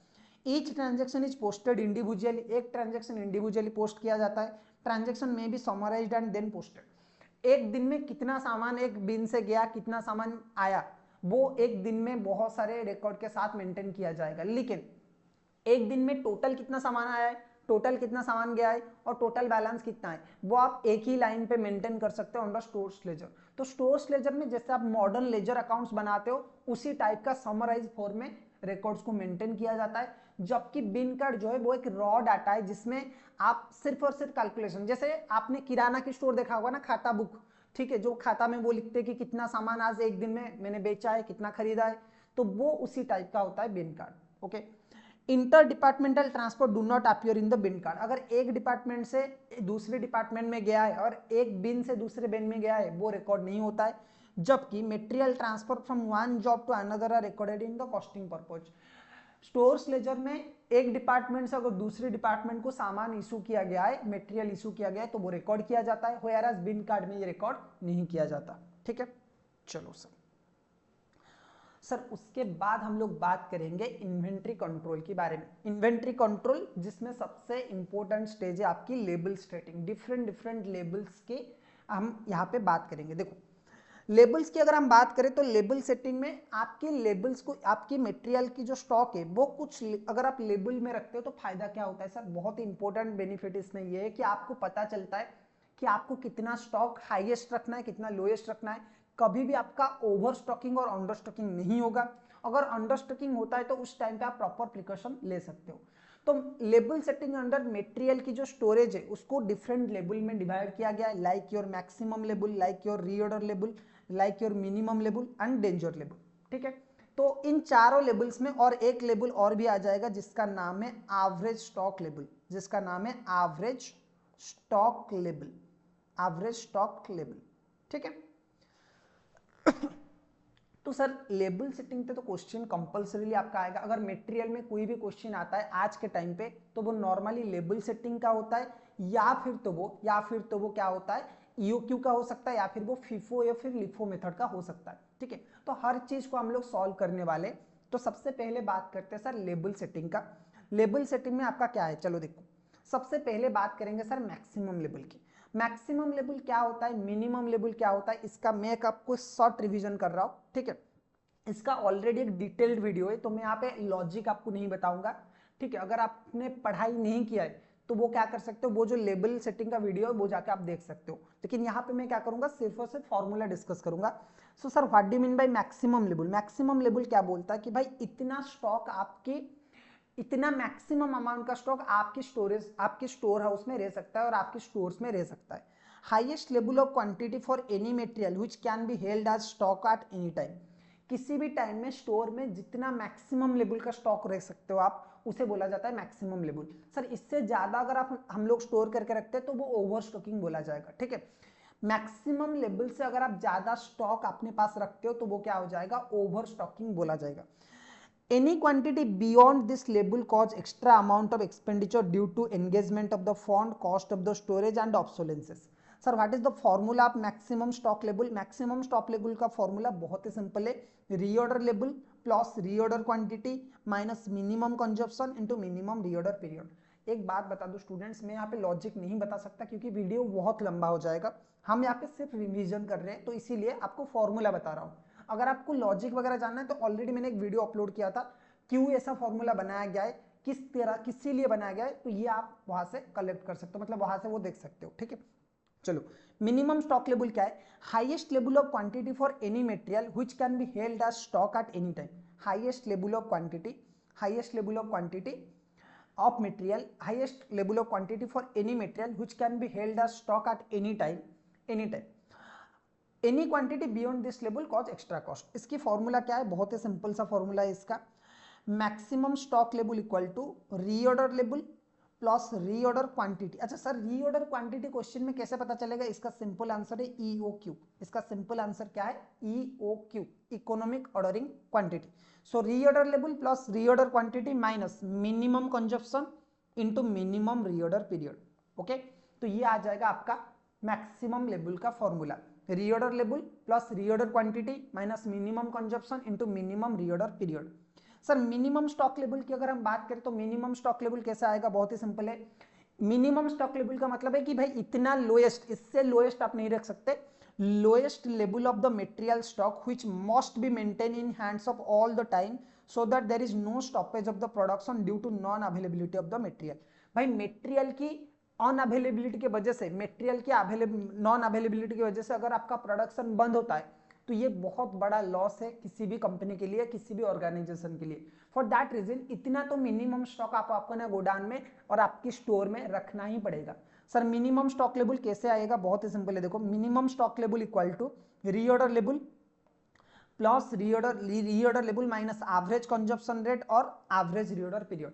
एवरेज की जगह आप क्या कर सकते हो सर, नॉर्मल भी ले सकते हो। एवरेज की जगह आप क्या कर सकते हो, नॉर्मल कंजप्शन, एवरेज की जगह आप क्या कर सकते हो, normal consumption into normal reorder period भी ले सकते हो, इनटू नॉर्मल पीरियड भी ले सकते हो। एवरेज की जगह आप क्या कर सकते हो, normal consumption into normal reorder period, ये भी ले सकते हो। ठीक है, चलो सही है सर। चलो मिनिमम स्टॉक लेवल क्या बताया, lowest level of stock which must be maintain in hands of all in hands at all the time so that there is no stoppage of the production due to non availability of the material. ठीक है, अब बात करते हैं reorder level. Reorder level क्या है, reorder level बहुत ही सिंपल है कि भाई इस लेवल पे अगर आपका स्टॉक आ जाता है तो आपको फर्दर ऑर्डर प्लेस करना पड़ेगा। हमने मैक्सिमम लेवल डिस्कस किया, मैक्सिमम लेवल का फॉर्मूला क्या था, reorder level plus reorder quantity minus minimum consumption into minimum reorder period. Sir minimum level का क्या था formula, reorder level minus average consumption into average period और normal consumption into normal period. Sir reorder level का formula क्या है, देखो maximum consumption into maximum reorder period, maximum consumption into maximum reorder period. This is the formula of reorder level. Maximum consumption plus maximum consumption into maximum reorder period. अच्छा, maximum consumption मतलब maximum rate of the material consumption in the production activity. Maximum reorder period का मतलब क्या है, maximum time to get the order from the supplier to the store to the store's record level can be calculated within the help of the following formula. देखो reorder level आप दूसरा calculation क्या कर सकते हो, रीऑर्डर लेवल का एक और फॉर्मूला है minimum stock level plus average consumption into average reorder period. मतलब बेसिकली मिनिमम लेवल का जो फॉर्मूला है इसको अगर आप निकाल लोगे ना, reorder level minus average consumption into average period है, तो इसको अगर रीऑर्डर लेवल को आप निकाल लोगे और इसको उस साइड ले लोगे तो ये प्लस हो जाएगा, बहुत ही सिंपल है। तो रीऑर्डर लेवल के दो फॉर्मूला है, maximum consumption into maximum reorder period, this is the formula number 1 और this is the main formula. एक और फॉर्मूला आप लोगों का है रीऑर्डर लेवल का, minimum stock level plus average rate of consumption into average reorder period. Sir average rate of consumption कितना निकलेगा, जो कि नॉर्मल रेट ऑफ कंजप्शन है उसी को ले लो, maximum consumption plus minimum consumption divided by 2। Average consumption आपका कैसे आ जाएगा, बहुत ही सिंपल है, minimum consumption plus maximum consumption divided by 2। और इसकी अगर हम बात करें एवरेज पीरियड की, minimum period reorder period plus maximum reorder period divided by 2।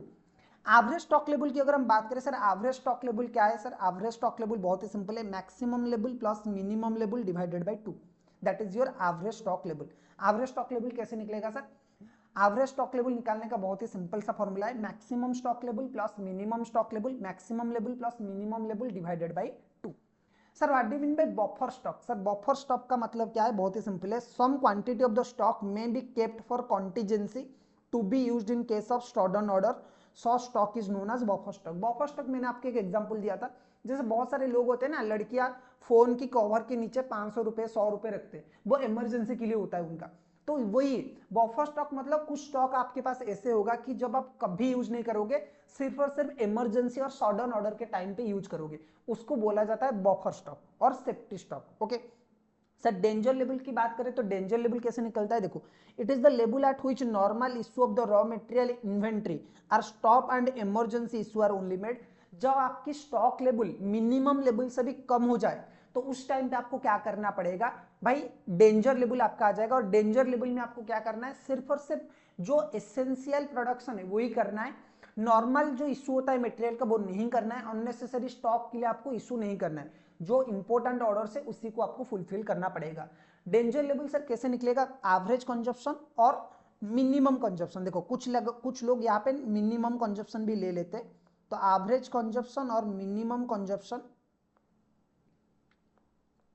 into lead time in the emergency purchase। Okay average consumption into lead time in the emergency purchase, emergency purchase में कितना lead time है वो आपको multiply करना है, average consumption और minimum consumption into lead time for emergency purchase.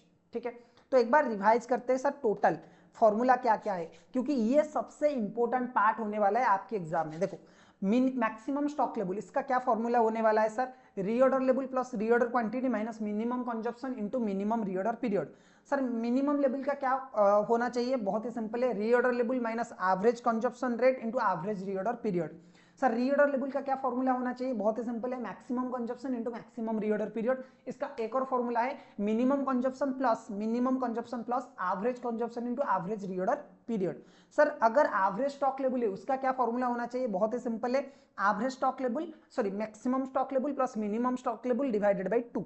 तो वो आ जाएगा आपका average stock level. Buffer stock का मतलब क्या होता है सर, सेफ्टी स्टॉक आप बोल सकते हो, इमरजेंसी परचेज में या फिर सडन टाइम में, सडन ऑर्डर के केस में कुछ स्टॉक होता है जो आप कभी यूज नहीं करते, उसी टाइम के लिए रखा गया है, उसे बोला जाता है buffer stock. Sir danger level क्या होता है, डेंजर लेवल का फॉर्मूला बहुत ही सिंपल है, डेंजर पीरियड में अगर आपकी मिनिमम लेवल से कम स्टॉक है ना, डेंजर लेवल में जा चुका है, उस टाइम पे क्या करोगे आप, सिर्फ और सिर्फ इमरजेंसी जो प्रोडक्शन है वही करोगे, या फिर जो इंपॉर्टेंट ऑर्डर है उसी को ही आपको प्रोडक्शन करना है, नॉर्मल प्रोडक्शन के लिए मटेरियल इशू नहीं किया जाएगा। डेंजर लेवल कैसे निकलेगा, बहुत सारे लोग मिनिमम स्टॉक मिनिमम कंजप्शन ले लेते हैं, बहुत सारे लोग एवरेज कंजप्शन लेते हैं। सो एवरेज कंजप्शन और minimum consumption multiplied by lead time in the emergency purchase, तो वो बस मल्टीप्लाई करना है, वो होगा आपका डेंजर पीरियड, ठीक है, और डेंजर स्टॉक लेवल। चलो सर, उसके बाद सर हम लोग सर क्वेश्चन नहीं करेंगे लेकिन करेंगे थोड़ा सा रीऑर्डर लेवल, मतलब रीऑर्डर क्वांटिटी यानी कि ईओक्यू का फॉर्मूला एक बार हम डिस्कस कर ले, फिर हम लोग क्वेश्चन करेंगे। इकोनॉमिक ऑर्डर क्वांटिटी क्या बोलता है, देखो इकोनॉमिक ऑर्डर क्वांटिटी सर बहुत ही सिंपल है, देखो it's an order size. Economic ordering quantity sir basically क्या है, इकोनॉमिक ऑर्डर क्वांटिटी इसका मतलब है कि एक ऐसा साइज आप ऑर्डर कर रहे हो अपने सप्लायर से जहां पे ordering cost and carrying cost minimum है। तो economic ordering quantity, economic order quantity एक ऐसा पॉइंट है, एक ऐसा पॉइंट है जहां पे आपका टोटल ऑर्डरिंग कॉस्ट यानी कि annual ordering cost and annual carrying cost both are minimum. अगर कोई डिस्काउंट वगैरह नहीं मिल रहा है तो economic ordering quantity is the best quantity to purchase. Okay, अगर आपको कुछ डिस्काउंट नहीं मिल रहा है सप्लायर से तो आप इकोनॉमिक ऑर्डर क्वांटिटी परचेज करिए, वो सबसे सस्ता आपके लिए होगा। लेकिन अगर डिस्काउंट मिल रहा है तो वो केस अदर है, उस केस में may be you get a better price. लेकिन जहां पे ऑर्डरिंग कॉस्ट कैरिंग कॉस्ट दोनों सबसे कम है उसी को हम बोलेंगे economic order quantity. Sir ordering cost क्या होता है सर, पहले वो बात करिए। देखो ordering cost are the cost which are associated with the purchase और order of the material such as inviting quotation. बहुत सारे लोगों को, बहुत सारे स्टूडेंट को ये लगता है कि सर ऑर्डरिंग कॉस्ट जो है ना वो सिर्फ और सिर्फ ट्रांसपोर्टेशन कॉस्ट है और फ्रेट है। नहीं भाई, फ्रेट नहीं है। ऑर्डरिंग कॉस्ट सर क्या है, ऑर्डरिंग कॉस्ट में आपका कोटेशन जो आपने इन्वाइट किया है, invitation of the quotation, documentation work like preparation of the purchase order, employ cost directly attributable to the procurement of the material, transportation and inspection cost, ये सब आता है सर। ओके, उसके साथ साथ अगर कैरिंग कॉस्ट की मैं बात करूं तो सर कैरिंग कॉस्ट में क्या आता है, देखो कैरिंग कॉस्ट की अगर बात करूं तो कैरिंग कॉस्ट में एक इन्वेंट्री को कैरी करने के लिए, इन्वेंट्री को स्टोर करने के लिए स्टोर में जितना भी खर्चा होता है, like carrying cost are the cost for holding और carrying inventories in the store such as cost of the fund invested in the inventories, कितना पैसा आपने इन्वेस्टमेंट किया है, cost of the storage, insurance cost, obsolescences, ठीक है। अच्छा, economic ordering quantity sir कैसे निकलेगा, फॉर्मूला बहुत ही सिंपल है, 2 इंटू एनुअल रिक्वायरमेंट यानी कि ए इंटू ऑर्डरिंग कॉस्ट यानी कि ओ एंड कैरिंग कॉस्ट जो कि है सी। तो इसका सिंपल सा फॉर्मूला अगर मैं लिखूं तो वो ये है 2AO बाई सी इसका whole root over, where A stands for annual demand of the raw material. देखो इकोनॉमिक ऑर्डरिंग क्वांटिटी का फॉर्मूला बहुत ही सिंपल है, इकोनॉमिक ऑर्डरिंग क्वांटिटी का फॉर्मूला बहुत ही सिंपल है, 2AO बाई सी इसका होल रूट ओवर, ये है इकोनॉमिक ऑर्डरिंग क्वांटिटी का formula. Where A stands for annual requirement, annual requirement sir क्या है, देखो it represents demand of the raw material और input for a year. Okay, पूरे साल भर में आपको कितना रॉ मटेरियल चाहिए वो है ए, एनुअल डिमांड। सर ओ क्या है, सर ओ क्या, ओ की अगर बात करें तो ओ है it represent the cost of placing an order for purchase. Okay, एक ऑर्डर प्लेस करने के लिए आपकी कॉस्ट कितना है, एक ऑर्डर प्लेस करने के लिए सर आपकी कॉस्ट कितना जा रहा है वो है ordering cost O, ordering cost per order. Sir carrying cost की अगर हम बात करें तो कैरिंग कॉस्ट की बात करें तो बहुत ही सिंपल है, it represent the cost of the carrying an average inventory on an annual basis. भाई एक इन्वेंट्री आपकी गोडाउन में रहने के लिए पूरे साल भर कितना खर्चा होता है, एक एवरेज इन्वेंट्री गोडाउन में रहने के लिए आपका कितना खर्चा होता है स्टोर करने के लिए, वो है आपका कैरिंग कॉस्ट। तो फॉर्मूला बड़ा सिंपल है, 2AO बाई सी इसका होल रूट ओवर। ओके, अच्छा कुछ अजम्पशंस EOQ में आपको फॉलो करना पड़ेगा when you are following EOQ method. देखो पहला अजम्पशन ये है sir, ordering cost per order and carrying cost per unit per annum are known and they are fix. भाई ऑर्डरिंग कॉस्ट पहले से ही हमें पता है और वो फिक्स है, and carrying cost per unit per annum ये भी फिक्स है, ये हमें पहले से पता है, ये पहला अजम्पशन है। Anticipated usage of the raw material is known, पहले से ही हमें पता है कि पूरे साल भर में कितना यूज होगा और वो भी फिक्स है।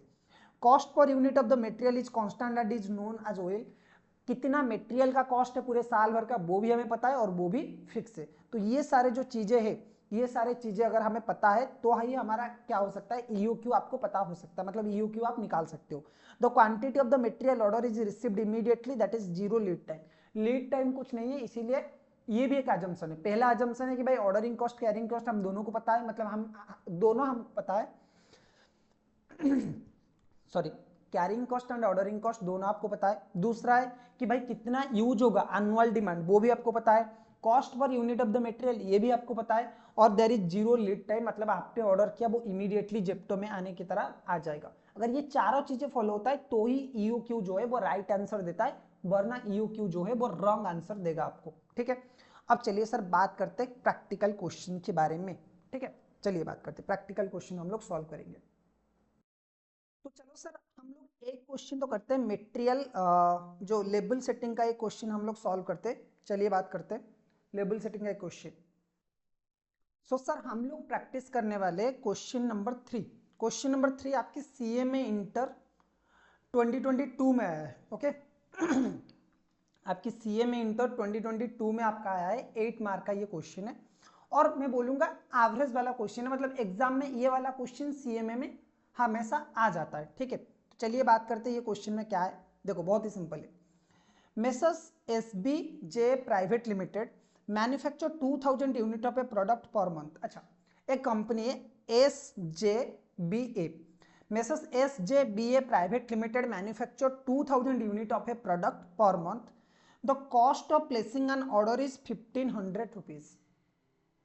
ओके, सो एक ऑर्डर प्लेस करने का जो कॉस्ट है 1500 rupees per 1500 rupees per order, यानी कि ओ की अगर मैं बात करूं वो 1500 है। The purchase price of the raw material is ₹100 rupees per KG. The order for the period is 5 to 7 week. तो एवरेज जो पीरियड होगा वो मिनिमम 5 पीरियड का है, 5 वीक का है। मैक्सिमम जो रीऑर्डर पीरियड जो पीरियड है वो 7 वीक्स का है। ओके, और एवरेज अगर बात करें तो 6 वीक का होगा। The consumption of the raw material varies from 200 kg to 300 kg per week. Okay, अच्छा, with an average consumption of being 250 rupees per kg. Okay, 250 kg per week. The carrying cost per unit is 9.75% per annum. The lead time for the emergency purchase is 5 days. अच्छा, question क्या दे रखा है एक बार मैं दोबारा read करता हूँ। देखो, दो बार अगर आप क्वेश्चन को रीड कर रहे हो स्टूडेंट्स तो सिंपल है कि आपका आधा प्रॉब्लम तो वही पे सॉल्व हो जाएगा। मेसर्स एसजेबीए प्राइवेट लिमिटेड एक मैन्युफैक्चरिंग कंपनी है जो कि 2000 प्रोडक्ट बनाता है एक महीने में। तो पूरे साल में सर क्या होगा, into 12, 24,000। The cost of the placing an order is 1500। एक बार ऑर्डर प्लेस करने का जो खर्चा है वो 1500 रुपए का है। ठीक है, the purchase price of the raw material is ₹100 per KG. Purchase price of the raw material क्या है, ₹100 per KG. The order period is 5 to 7 week. Order period जो है वो 5 to 7 वीक का है। The consumption of the raw material varies from 2000 kg to 3000 kg per week. अच्छा, एक week में कंजप्शन कितना आता है, 2000 kg टू 3000 kg, ये वेरी करता रहता है। ओके, अगर हम एवरेज की बात करें तो एवरेज कंजप्शन कितना होगा, 250 पर KG. Okay, the currency the carrying cost होगा यहाँ पे। The carrying cost per unit per annum is CA होगा। हाँ, कैरिंग कॉस्ट का स्पेलिंग गलत है यहाँ पे। हाँ, the carrying cost per unit is 9.75% per annum. The lead time for the emergency purchase is 5 days। आपको क्या निकालना है, रीऑर्डर क्वांटिटी निकालना है, रीऑर्डर लेबल निकालना है, maximum label, minimum label, average stock label, danger label. अच्छा, तो सर इतना ही आपको क्वेश्चन में पूछा गया है, बहुत ही सिंपल है। हमें पहले निकालना पड़ेगा रीऑर्डर क्वांटिटी, यानी कि मैं सिंपली बोलूँ ईओक्यू पहले निकालना पड़ेगा, उसके बाद रीऑर्डर लेबल, उसके बाद maximum label, minimum label, average stock label, danger label. तो फटाफट चलिए, ये वाला क्वेश्चन आपके पास होगा या फिर नहीं है तो इसका फोटो ले लीजिए और ये क्वेश्चन हम लोग सॉल्व करने वाले। चलिए फटाफट। ओके, सो क्वेश्चन हम लोग सॉल्व करने वाले, पहले हम लोग लिखेंगे क्वेश्चन में गिवन। सर गिवन में क्या क्या दे रखा है, चलिए देखते हैं। ओके, मैक्सिमम कंजप्शन, क्वेश्चन में क्या दे रखा है, maximum consumption. Sir maximum consumption कितना दे रखा है, 300 kg का। सही है सर, बिल्कुल। उसके बाद और क्या दे रखा है सर, मिनिमम कंजप्शन भी दे रखा है। मिनिमम कंजप्शन सर कितना आएगा, मिनिमम कंजप्शन की अगर मैं बात करूं तो वो 200 kg का है, सही है सर। सर एवरेज कंजप्शन की अगर मैं बात करूं तो एवरेज कंजप्शन कितना है सर, एवरेज कंजप्शन की अगर मैं बात करूं तो एवरेज कंजप्शन सर आपका है 250 kg का, सही है sir, done. Minimum lead period कितना है, minimum lead time, minimum lead time sir कितने वीक का है, 5 वीक का। सर मैक्सिमम कितना है sir, maximum lead time, sir maximum की बात करें तो वो 6 वीक का है, सॉरी 6 नहीं 7 वीक का है, ओके सर। अब सर एवरेज लीड टाइम की अगर बात करूं,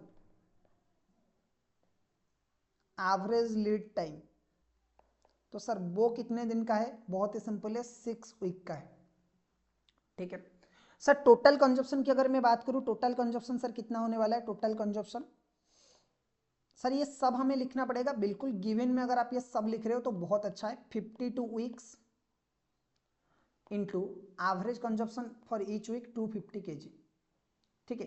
पूरे साल भर में 52 वीक्स होता है और एक वीक में एवरेज कंजप्शन की अगर मैं बात करूं तो वो कितना होता है 250 kg का, तो टोटल कितना आ जाएगा सर 13,000 kg, ओके।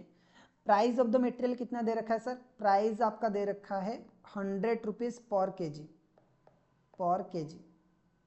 सर ओ आपका कितना दे रखा है, ऑर्डरिंग कॉस्ट की अगर मैं बात करूं बहुत ही सिंपल दे रखा है ऑर्डरिंग कॉस्ट, और ओ की अगर मैं बात करूं ओ, तो ऑर्डरिंग कॉस्ट ओ है आपका रुपीज कितना 1500 पर मंथ, सॉरी 1500 पर ऑर्डर, ठीक है। उसके बाद सर सी आपका कितना दे रखा है, कैरिंग कॉस्ट की अगर मैं बात करूं सर, कैरिंग कॉस्ट और सी की अगर मैं बात करूं तो वो 100 रुपीज का 9.5% है, 9.75%, और मैं बोलूं 9.75 रुपीज, सही है सर। अब हम लोग सर निकालेंगे, ये वाला गिवन हो गया, इतना हमने गिवन लिख लिया सब कुछ सर। चलिए देख लेते एक बार, बिल्कुल ये लिख लिया हमने। Now it's time for computation, EOQ, economic ordering quantity और reordering quantity, reorder quantity sir. Economic ordering quantity और रीऑर्डर क्वांटिटी कैसे निकलेगा, 2AO/C इसका होल रूट ओवर, ठीक है सर। तो ये सर आपका आ जाएगा ओ कितना 2 इंटू ए सर कितना है 13,000 kg है, इंटू सर ये कितना है रुपीज 1500 है आपका, और सर सी कितना है 9.75 है सर। इसको जरा मल्टीप्लाई कर लेते हैं, खत्म। इसका होल रूट ओवर निकालेंगे 2AO/C, वेयर ए कितना है आपका 13,000 kg, आपका ओ सर कितना है 1500, और आपका सी कितना है 9.75। अगर इसको हम निकाल ले तो आपका कितना आ रहा है सर, आंसर इज 2000 kg। सो पहला क्वेश्चन क्लियर, आपका EOQ आ गया सर। दूसरा बात करते हैं आपका दूसरा क्वेश्चन पूछा है रीऑर्डर लेवल।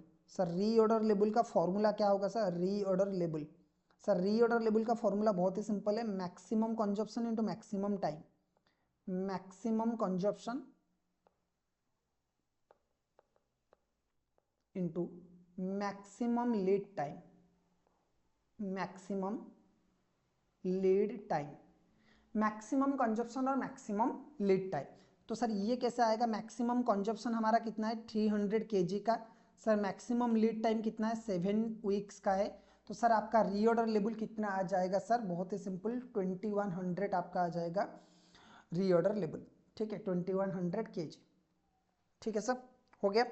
EOQ हमने निकाल लिया, रीऑर्डर लेवल हमने निकाल लिया, maximum consumption into maximum lead time, ठीक है। चलो अब हम लोग निकालेंगे सर मैक्सिमम लेवल, ये हो गया। अब चलते हैं नेक्स्ट पेज में, मैक्सिमम लेवल। देखो बहुत स्टूडेंट मैंने कुछ नहीं किया है, जैसे मैं सॉल्व कर रहा हूं ना, आपको एग्जाम में एग्जैक्टली ऐसे ही प्रोसीजर के साथ सॉल्व करना है। पहले आप गिवन लिख लीजिए, जितना भी क्वेश्चन में जितना भी डाटा दिया गया है ना सब लिख लीजिए, ठीक है। उसके बाद आप लोग क्या करिए, आपकी जो भी फॉर्मूला है वो अप्लाई करिए। तो मैंने पहले EOQ का फॉर्मूला यूज किया 2AO/C, उसका होल रूट ओवर। उसके बाद मैंने रीऑर्डर लेवल का यूज किया जिसका है maximum consumption into maximum lead time. Now हम लोग नाउ हम लोग क्या करेंगे, मैक्सिमम लेवल का निकालेंगे। मैक्सिमम लेवल सर कैसे निकलेगा, बहुत ही सिंपल है, reorder level plus reorder quantity. मैं थोड़ा सा जल्दी जल्दी कर रहा हूँ क्योंकि ये रिवीजन वीडियो है। Okay, so reorder level plus reorder quantity minus minimum consumption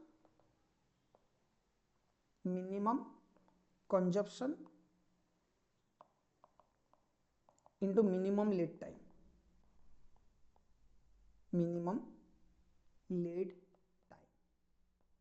ठीक है। चलो अब अगर हम इसकी बात करें तो बहुत ही सिंपल है। रीऑर्डर लेवल कितना है सर, चलो रीऑर्डर लेवल आपका है 2100 kg। सर रीऑर्डर क्वांटिटी कितना है 2000 kg। सर आपका मिनिमम कंजप्शन कितना है, मिनिमम कंजप्शन आपका है 200 kg and minimum lead time आपका है 5 वीक्स। तो सर ये आपका कितना आ जाएगा 3100 kg अगर आप माइनस करोगे, ठीक है। ये माइनस करने के बाद आपका 1000 आ जाएगा और ये 4100 है तो 3100 kg। उसके बाद अगर हम बात करें minimum level, sir minimum level की अगर हम बात करें मिनिमम लेवल, तो इसका सर फॉर्मूला क्या है मिनिमम लेवल का, बहुत ही सिंपल है, reorder level minus average consumption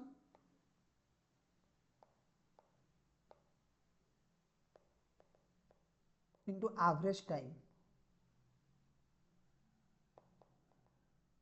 average consumption into average time. Reorder level कितना है sir 2100 kg minus average consumption आपका कितना है 250 kg into 6 kg, sorry 6 weeks, average time आपका है 6 वीक्स, ठीक है। तो इस हिसाब से सर आपका कितना आ जाएगा, आंसर इज ये आपका आ जाएगा 600 kg। ओके, ये आपका कितना आ जाएगा 600 kg, ठीक है। चलो अब आपका आ जाएगा average stock level. Sir average stock level का फॉर्मूला क्या है, maximum level plus minimum level divided by 2। Maximum level plus minimum level divided by 2। तो सर ये कैसे आ जाएगा, बहुत ही सिंपल है, मैक्सिमम लेवल है 3100 kg का प्लस मिनिमम लेवल है 600 kg का, 600 kg का डिवाइडेड बाई 2 कर लीजिए, तो ये आपका आ जाएगा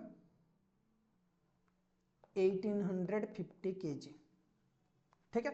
सिंपल सा फॉर्मूला है, देखो मैंने अभी तक कुछ नहीं किया है, मैक्सिमम लेवल का फॉर्मूला यूज किया है, reorder level plus reorder quantity minus minimum consumption into minimum lead time.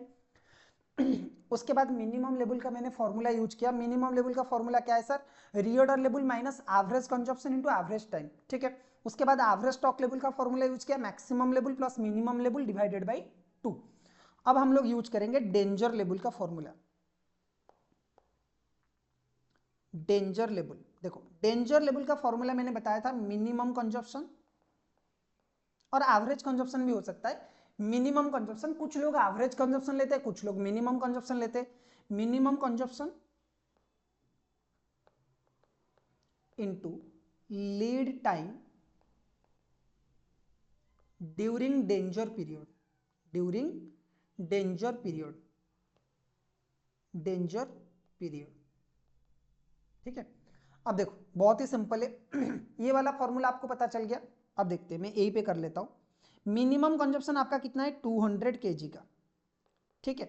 अब ये तो वीक वाइज है, ठीक है। मिनिमम कंजप्शन जो है वो तो आपका वीक वाइज है, इसीलिए एक वीक में सर हमें चाहिए 5 डेज, वहां पे हमारा जो मिनिमम टाइम पीरियड दिया गया है वो 5 डेज का दिया गया है, तो इसे हम वीकली कन्वर्ट करेंगे। ओके, तो 5 days divided by 7 days. Logic आपको समझ में आ रहा है क्यों मैंने 7 डेज किया, क्योंकि हमारे पास जो टाइम दिया गया है वो वीकली दिया गया है, हमारी जो लीड टाइम है वो वीकली है, तो ये जो कंजप्शन है ये पर वीक के बेसिस पे, वीकली आपका मिनिमम कंजप्शन कितना होता है 200 kg का, तो 5 डेज में कितना होगा, ठीक है। तो इस हिसाब से आपके आंसर कितना आ जाएगा जरा देख लीजिए फटाफट। सर आंसर हमारा आ जाएगा, एक minute, 200 kg divided by 7 into 5, तो 142.85 kg। देखो ये आपका आंसर आ रहा है, लेकिन अगर आप एवरेज कंजप्शन लोगे तो आपका आंसर कितना आ जाएगा सर 178.57, क्योंकि ये 200 की जगह पे आप ले लोगे 250, ठीक है। बस सर कौन सा सही है, आंसर इस दोनों ही सही है, ठीक है। दोनों ही लोगों को लोग दोनों को ही फॉलो करते, दोनों ही सही है, आप किसी को भी फॉलो कर सकते हो, कोई प्रॉब्लम नहीं है, ठीक है। चलो सो डेंजर लेवल क्लियर। तो ये कंप्लीट क्वेश्चन मैं बोलूंगा स्टूडेंट्स, क्योंकि इस क्वेश्चन में आपके पास देखो 2-3 चीजें, हर एक चीज आपके पास है। आपको ईओक्यू भी निकालने के लिए दिया गया, आपको maximum level, minimum level, reorder level सब कुछ दिया गया है। तो इस टाइप के क्वेश्चन आपके एग्जाम में आ सकते हैं। अब इसके बाद हम ईओक्यू के कुछ डिटेल क्वेश्चन के बारे में बात करेंगे, ठीक है। और भी हम लोग 1-2 क्वेश्चन सॉल्व करेंगे जो कि ईओक्यू के बारे में होगा। उसके बाद हम लोग फीफो, लिफो, एबीसी एनालिसिस इसके सब कवर करेंगे, ठीक है। तो एक इस वाले पार्ट में बस इतना ही। नेक्स्ट पार्ट में हम लोग क्या करेंगे, जो उसका दूसरा पार्ट होगा, दूसरे पार्ट में हम लोग क्या करेंगे, फीफो, लिफो, ईओक्यू इन सब के बारे में डिटेल में बात करेंगे, ठीक है।